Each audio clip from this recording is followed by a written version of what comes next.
Cover letter is an introductory letter that should always accompany your resume when applying for employment. Even if the potential employer does not ask for one, it is better to err on the side of caution and include one. It should be concise and to the point.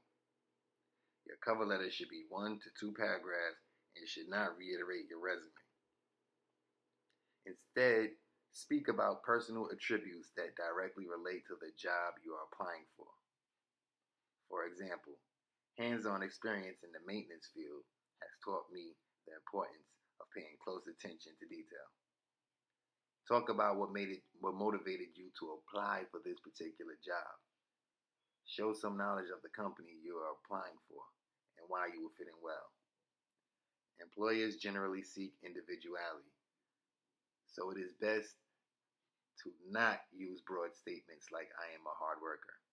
Of course you are. Or "I will be an asset to your organization," and "I can do anything." The cover letter is your chance to provide insight about yourself that may not otherwise be reflected in a chronological listing of jobs and accomplishments.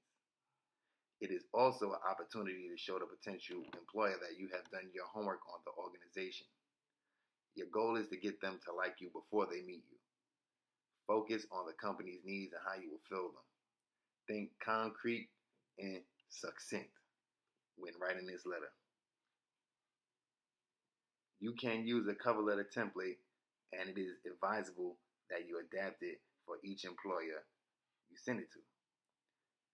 Without exception, always customize your cover letter for the job you're applying for. Address your cover letter to a specific person. If you do not know the name of the appropriate person, "Dear Sir" or "Madam" will suffice. Stay clear of "Dear Hiring Manager." Make every effort to find out the appropriate person's name. Please spell check your cover letter and do not staple it to your resume.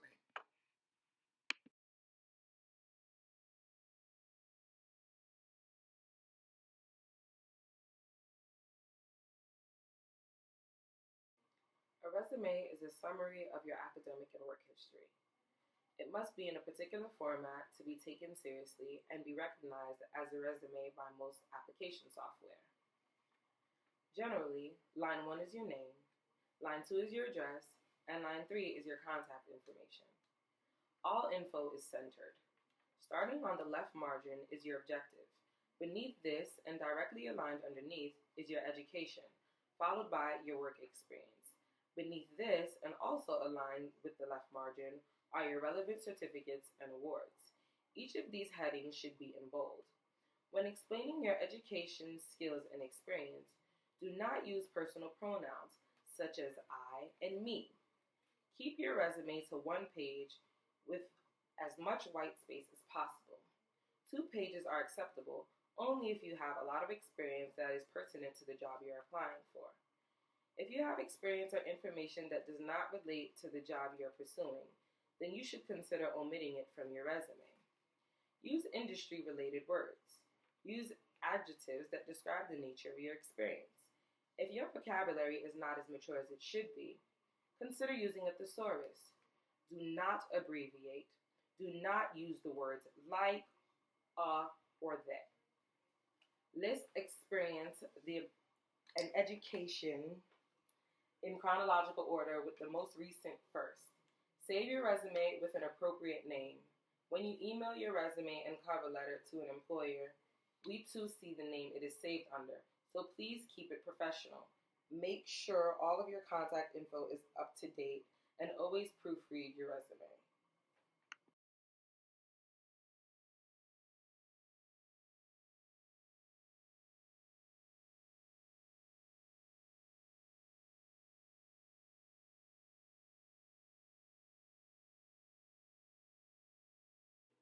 Appropriate clothing for men on a job interview. A suit is always best for an interview in a professional environment. You may also opt for slacks or dress pants, black or navy blue, a long sleeve white button down shirt, and a tie. A sports jacket is a great option but not necessary. Clean, matching, hard bottom shoes should always be worn. Appropriate clothing for women on a job interview. Black or blue skirt or pantsuit. Wear minimal makeup and jewelry. Please show as little skin as possible and do not wear tight or revealing clothes. Stay clear of bright colors, wild hairstyles, bright red lipstick, or anything else that will distract the interviewer during the interview. Remember, you want them paying attention to you, not anything else. For men and women, always err on the side of caution. It is better to be overdressed than underdressed.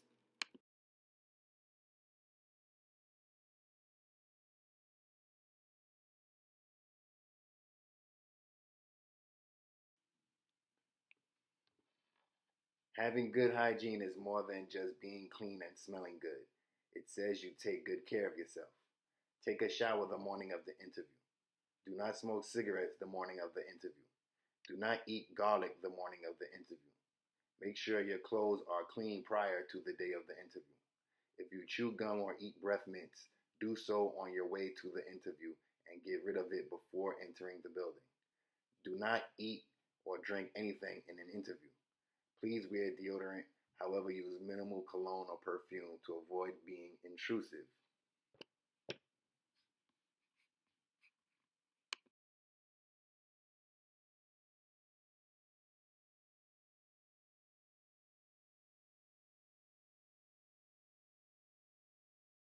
Always research a company before going on an interview. A question frequently asked by employers is, "How did you hear about us?" Another is, "What do you know about our blank program?" These questions are asked to see if you did your due diligence on the company, job, and position you're pursuing. This is a great chance to shine and show your potential employer your preparedness and proactivity. It shows you take yourself and the opportunity seriously. Not researching and walking into an interview unprepared is unprofessional. Research the position you're applying for. Look for wages and job description. You do not want to end up realizing that you agreed to $10 an hour for a job that should pay you $20 an hour.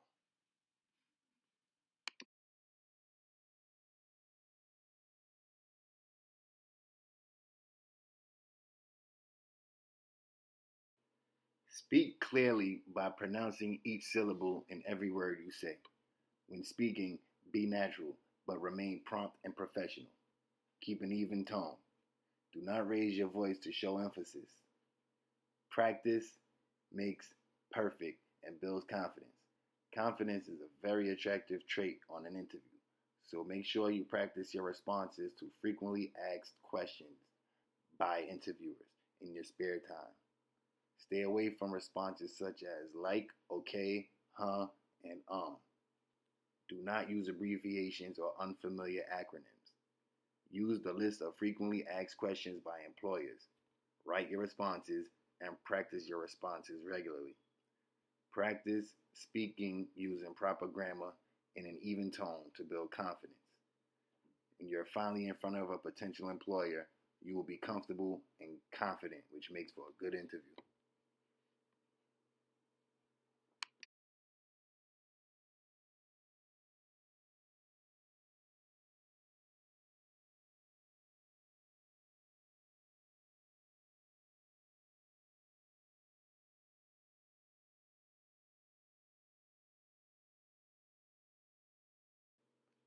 The way you sit, stand, talk, walk, and present yourself, i.e., your clothing, all have bearing on the way the interviewer perceives you.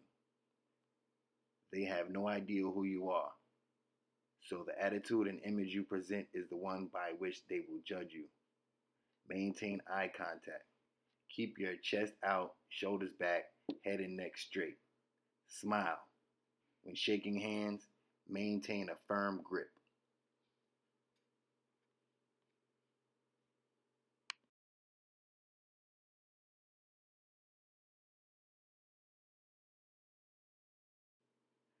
There is no reason to be nervous. Sure, this person reserves the right to hire you, and this is likely a wonderful opportunity. But if you're not hired, what did you really lose? Nothing. What did you gain? Experience. One employer's questions will not vary much from the next, especially if they both offer the same position. Relax and stick to the script. Keep your responses job, company, and position pertinent if asked a question you did not see coming. If this is something you plan on doing for the rest of your life, it's okay to show some passion, but do not overdo it. Do not make jokes or try to make the interviewer laugh. Nobody wants a joker on their staff, making people laugh when they should be working. Support your responses with concrete examples from your experience. When the opportunity presents itself, talk about your accomplishments and awards. Bring ample copies of your resume and cover letter and offer a copy to the interviewer. Remember, you may be interviewed by more than one person. Also bring a paper towel or handkerchief in case you sneeze or sweat.